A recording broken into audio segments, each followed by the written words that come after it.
নমস্কার বন্ধুরা, আজকে আমরা যার জীবন সাক্ষ্য শুনতে যাচ্ছি তার জন্ম হয়েছে 4 ডিসেম্বর 1982 অস্ট্রেলিয়ার মেলবোর্ন শহরে। তিনি একজন সুসমাচার প্রচারক এবং মোটিভেশনাল স্পিকার, যিনি তার জীবন সাক্ষ্য দ্বারা লক্ষ লক্ষ মানুষকে অনুপ্রাণিত করেছেন। তার জন্ম হয়েছে হাত ও পা বিহীন অবস্থায়।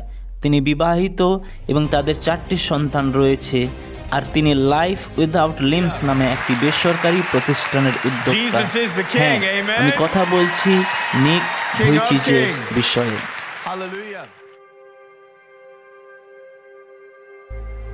আমার জন্ম হয়েছে অস্ট্রেলিয়ার মেলবোর্ন শহরে 1982-তে। আমার পিতামাতা কখনো কল্পনা করতে পারেনি যে হাত পা বিহীন অবস্থায় আমার জন্ম হবে। প্রভু যীশু খ্রিস্টের সাথে আমার সম্পর্ক তৈরি হয় যখন আমি 7 বছর ধরে ঈশ্বরকে প্রশ্ন করছিলাম, কেন আমার এইভাবে জন্ম হলো। তিনি আমাকে পরিষ্কারভাবে উত্তর দিলেন যখন আমি যোহন সুসমাচার তার 9 অধ্যায়টি পড়লাম। আমি তখন 15 বছরের। আমার লাইফ যিশুকে সমর্পণ করলাম। সেখানে আমি পড়ছিলাম কিভাবে যিশু একজন জন্ম অন্ধকে সুস্থ করেছিল। সবাই যখন বলছে এটা তার পিতামাতার পাপের কারণে হয়েছে, আর 3 পদে সেখানে লেখা রয়েছে যিশু বললেন তার এইভাবে জন্ম হয়েছে যেন পিতা ঈশ্বরের মহিমা প্রকাশ পায়। আমি দেখলাম এটা ইন্টারেস্টিং। এমন লাগছে যে আমি পারফেক্ট, যেমনই আমি হই না কেন। আমি বললাম, ঈশ্বর ওই অন্ধের জীবনে যদি পরিকল্পনা থাকতে পারে, তাহলে আমার জীবনেও তোমার পরিকল্পনা রয়েছে। আর সেটাই ছিল আমার ঈশ্বরের সাথে সম্পর্কের বিগিনিং। আমি লাইফে প্রচণ্ড বাধার সম্মুখীন হয়েছি। আমি অঙ্গ প্রত্যঙ্গ ছাড়া জীবন যাপন করছিলাম এবং ভবিষ্যতের জন্য আমার কোনো উদ্দেশ্য ছিল না। আমার লাইফে কোনো হোপ না থাকায় অসহায়ত্ব এবং বিচ্ছিন্নতার অনুভূতি আমাকে আত্মহত্যার দিকে ঠেলে দেয়। আমি যখন 10 বছরের, আমি আমার বাথটাবে সুসাইড করতে চেয়েছিলাম। আমি 2 বার চেষ্টা করলাম, কিন্তু হলো না। 3rd টাইম যখন আমি করতে যাচ্ছিলাম, আমি দেখলাম আমার পরিবারের সবাই কাঁদছে। আমি আর পারলাম না, কারণ তারা আমাকে খুব ভালোবাসতো। আমি বুঝলাম আমার বেঁচে থাকতে যতটা আমার প্যারেন্টস কষ্ট না পায়, আমি না থাকলে তারা আরও বেশি কষ্ট পাবে। আমার পিতামাতা আমাকে সর্বদা বলতো, নিক তুমি পারফেক্ট, ঈশ্বর তোমাকে ভয়াবহ ও আশ্চর্যভাবে তৈরি করেছে, তুমি ঈশ্বরের দৃষ্টিতে খুব ইউনিক। এটা তাদের ভালোবাসা যা আমাকে সেদিন সুসাইড থেকে বাঁচিয়েছিল। আর আমি যখন ঈশ্বরকে বিশ্বাস করলাম, আমি আমার লাইফের বাধাগুলিকে সুযোগ রূপে দেখতে সক্ষম হয়েছিলাম। আমি ফার্স্ট টাইম যখন 300 জন হাই স্কুল স্টুডেন্টদের সামনে কথা বলছিলাম, আমি দেখতে পেলাম তারা সবাই কাঁদছে এবং আমি দেখতে পেলাম আমার টেস্টিমনি তাদের জীবনে পরিবর্তন নিয়ে আসছে। আমি বুঝতে পারলাম সুসমাচার প্রচার হলো আমার জীবনের আহ্বান। আমি আপনাদের বলতে চাই, আমাদের লাইফটা হলো একটা রেসের মতো। আমি রেসের শুরুটা খুব পছন্দ করি। আমি আপনাদের দেখাতে চাই আমি কিভাবে দৌড়াই। হ্যাঁ, ঠিক এইভাবে। হ্যাঁ। ঈশ্বরের কাছে ওর হাত পা থাকুক আর না থাকুক সেটা কোনো বিগ ম্যাটার নয়। শয়তান এটার সুযোগ নেয় আমাদেরকে ধ্বংস করার জন্য। সে আমাদের মনে নানা রকম দুশ্চিন্তা, নেগেটিভ ফিলিংস ভরে দেয়। আর সেই কারণে আমরা আমাদের লাইফে ঈশ্বরের ইচ্ছাকে বুঝতে পারি না। একজন অবিশ্বাসী ভাবে সে হয়তো 80 না হয় 90 বছর বাঁচতে পারবে, কিন্তু আমি জানি আমার জন্য এই 90 বছর যথেষ্ট নয়। আমি আরও বাঁচতে চাই, এবং শুধু আমি নয়, আপনারাও। কিন্তু তার জন্য আমাদের লক্ষ্যটা কোথায় তা দেখা উচিত।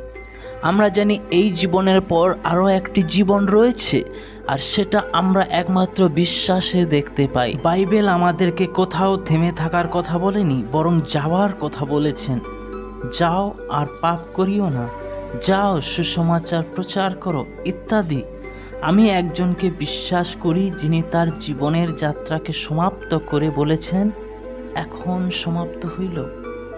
আমি আমার জীবনের এই রেসকে সম্পূর্ণ করব, হাত পা থাকুক আর না থাকুক, কারণ আমি জানি আমি আমার রেস সম্পূর্ণ করলে আমি পুরস্কার পাবো। আর সেটা কোনো জগতের পুরস্কার নয় যা ক্ষয় হয়ে যাবে, বাট সেটা চিরন্তন, এটার্নাল। আমি যাকে বিশ্বাস করছি তিনি শুধু নিজে পুনরুত্থিত হয়নি, তিনি অন্যকেও পুনরুত্থিত করেছেন। তাই আমি আমার দৌড় তার সাহায্যে পুরো করব। আমি আমার জীবনে অনেক অলৌকিক কাজ দেখেছি। অন্ধেরা দেখতে পাচ্ছে, বধিরেরা শুনতে পাচ্ছে, খঞ্জরা চলছে। আর এই অলৌকিক কাজ আমার কোনো ক্ষমতায়, আমার যোগ্যতায় বা আমার শক্তিতে নয়, কিন্তু যিশুর ক্ষমতায় ও পবিত্র আত্মার শক্তিতে হয়েছে। যদি আপনি এই দৌড়ে দৌড়াতে সক্ষম নাও হন, তবুও তিনি আপনাকে বহন করবেন।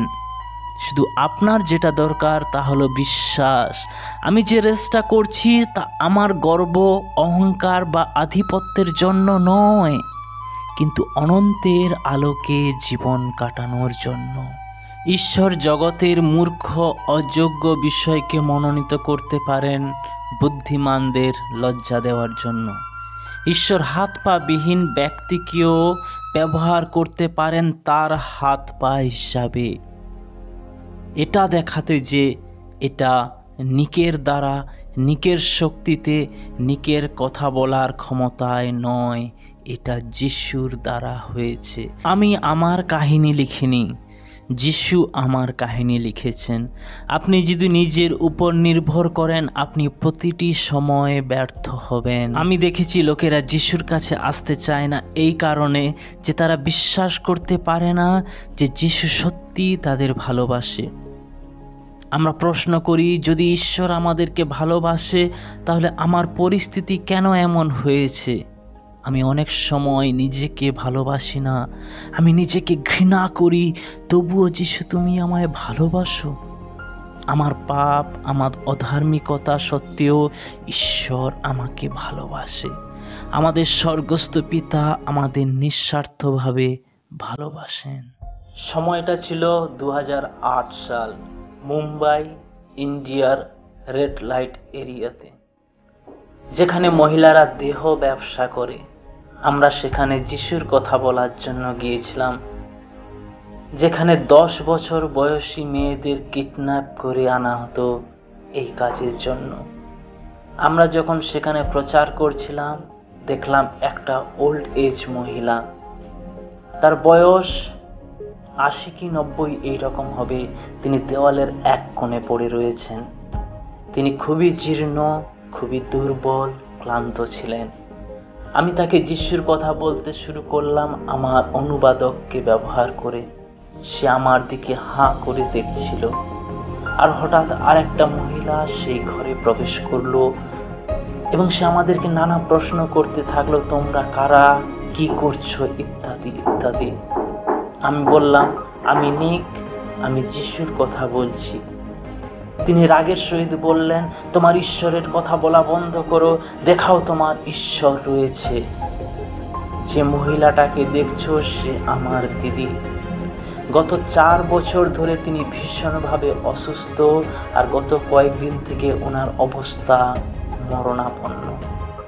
উনি পক্ষাঘাতে আক্রান্ত। তোমার ঈশ্বরের কথা বলা বন্ধ করো। তুমি কি পারবে দেখাতে যে তোমার ঈশ্বর সত্যি রয়েছে? আমার দিদিকে কি সুস্থ করতে পারবে? আমি ঈশ্বরকে বললাম, প্রভু, তিনি আমাকে নয় আপনাকে পরীক্ষা করছে, আর আমি চাই তুমি সেটা দেখাও। আমরা সেই মহিলার জন্য প্রার্থনা করতে শুরু করলাম। তিনি অনেক কষ্ট পাচ্ছিলেন, তিনি আহ করে আওয়াজ করছিলেন, ব্যথায়, যন্ত্রণায়। প্রথমবার আমরা প্রার্থনা করলাম, কিছু হলো না। সবাই আমরা একে অপরের দিকে তাকাচ্ছি, আর সেই মহিলা যে রাগের মধ্যে ছিল সে আরো অনেক রেগে গেল। আমি সবাইকে বললাম, আমাদের আরো প্রার্থনা করতে হবে। পুনরায় আমরা প্রার্থনা শুরু করলাম। কিছু সময়ের পরে মহিলাটি, I'm ready. I said, what? She says, I'm ready. And I'm thinking, no, we need to pray a little bit more. তিনি বললেন, আমি সুস্থ হচ্ছি, আমি ভালো হচ্ছি। এই বলে তিনি ধীরে ধীরে উঠে দাঁড়ালেন এবং দৌড়তে শুরু করলেন। আর সেটা দেখে তার বোন ছুটে গেল তাদের দেবদেবীকে ধন্যবাদ দেওয়ার জন্য। তিনি বলতে লাগলেন, ভগবান ধন্যবাদ ধন্যবাদ ধন্যবাদ। আমি তাকে বললাম, তুমি কি বিগত 4 বছর ধরে তোমার দেবদেবতার কাছে প্রার্থনা করনি? বন্ধুরা, আমি বলতে চাই, ঈশ্বরকে বিশ্বাস করার জন্য আপনার ফেইথ অনেক বড় হতে হবে, তার কোনো প্রয়োজন নেই। আপনার বিশ্বাস যদি অনেক বেশি হয়, কিন্তু আপনি যদি একটা মৃত ঈশ্বরের কাছে প্রার্থনা করছেন, আপনার সেই বিশ্বাসের কোনো প্রতিফল আপনি পাবেন না। কিন্তু আপনার বিশ্বাস যদি শক্ত, পরিপক্ক এবং কমও হয়, তাহলে আপনি যদি যিশুর কাছে, জীবন্ত ঈশ্বরের কাছে যদি প্রার্থনা করেন, আপনার বিশ্বাসের প্রতিফল আপনি পাবেন। আমি পরে জানতে পারলাম যে মহিলাটি সুস্থ হলো, আজ থেকে 40 বছর আগে ওই বেশ্যাখানাটি শুরু করেছিলেন তিনি কিডন্যাপার্স, গ্যাংস্টারদের লাগিয়ে বাচ্চা মেয়েদেরকে তুলে আনতেন আর ওই নোংরা কাজে লাগাতেন। আর তিনি 40টা বছর এইভাবেই কাটিয়েছেন। আর তবুও ঈশ্বর তাকে ভালোবাসলেন এবং তাকে সুস্থ করলেন। কোনো কিছুই আমাদেরকে ঈশ্বরের প্রেম থেকে আলাদা করতে পারে না। আপনি কি মনে করছেন আপনি আপনার জীবনের রেসের লাইনচ্যুত হয়েছেন? আপনি আপনার লাইফে ডিপ্রেশনের শিকার হয়েছেন? আপনি আপনার জীবনে ব্যর্থ হয়েছেন? আপনি কি মনে করছেন আপনার মধ্যে কোনো প্রতিভা নেই? আপনি ঈশ্বরের কাছে যান। আপনি আপনার ভগ্ন অন্তরকে সমর্পণ করুন। তিনি তার হাত প্রসারিত করে আপনাকে উঠাবেন এবং আপনাকে আপনার লাইফের রেসকে সম্পূর্ণ করতে সাহায্য করবেন।